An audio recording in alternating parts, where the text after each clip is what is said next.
ये सारा payroll management है, क्योंकि जब हम इसमें बहुत सारी चीजें एड ऑन करते रहते हैं तो ये कैलकुलेशन इतनी सिंपल नहीं रह जाती, इसीलिए हम इसके बारे में इतना डिस्कस कर रहे हैं। तो चलिए कुछ की कंपोनेंट्स इसमें डिस्कस करते हैं। सबसे पहला है एम्प्लॉय अर्निंग्स।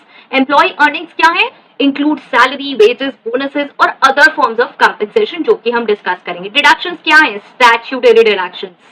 कौन कौन सी? Like income tax, provident fund. Voluntary deductions कौन सी? Insurance, retirement contributions. अब आप कहोगे इंश्योरेंस वॉलंटरी कैसे? ईएसआई तो ईएसआई एक्ट से आता है। यस, बिल्कुल आता है। तो उसको हम काउंट करेंगे कहां से? स्टैट्यूटरी डिडक्शंस में से, राइट? चलिए next, payroll disbursement, distribution of salaries, इधर या तो डायरेक्ट बैंक ट्रांसफर से या फिजिकल पेचेक से। रिकॉर्ड कीपिंग, मेंटेन करना एक्यूरेट पेरोल रिकॉर्ड्स, ऑडिटिंग के लिए, कंप्लायंस के लिए और फ्यूचर रेफरेंस के लिए।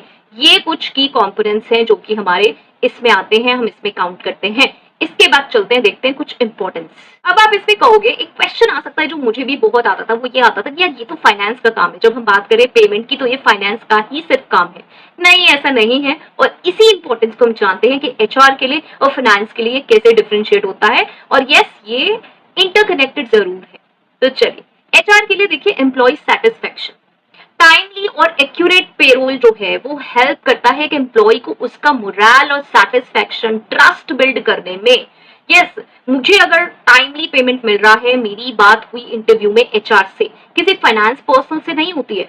जब एक कैंडिडेट हायर होता है, वो एज एन एम्प्लॉय ज्वाइन करता है, तो किससे बात होती है कि कितनी सैलरी मिलने वाली है? वो किसी फाइनेंस डिपार्टमेंट के पर्सन से नहीं होती, वो होती है एक एचआर से। तो जब पेमेंट डिस्पर्स होता है, पेमेंट उसे एक्चुअल में मिलता है, तो जो कमिटमेंट हम इंटरव्यू के टाइम करते हैं एज एन एचआर एम्प्लॉय से, वो अगर हम फुलफिल करते हैं तो यस, बिल्ड होता है बहुत ज्यादा ट्रस्ट। एम्प्लॉय ट्रस्ट कर पाता है कि जो चीजें मुझसे इंटरव्यू के टाइम डिस्कस हुई वो चीजें वैसे ही हैं, मुझे एक्यूरेट पेमेंट मिले हैं एंड टाइमली पेमेंट मिले हैं। Next, compliance with labor laws.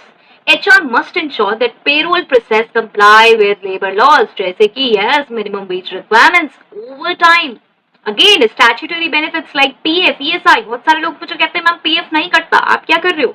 You must say, you must ask to your managers why this is not happening।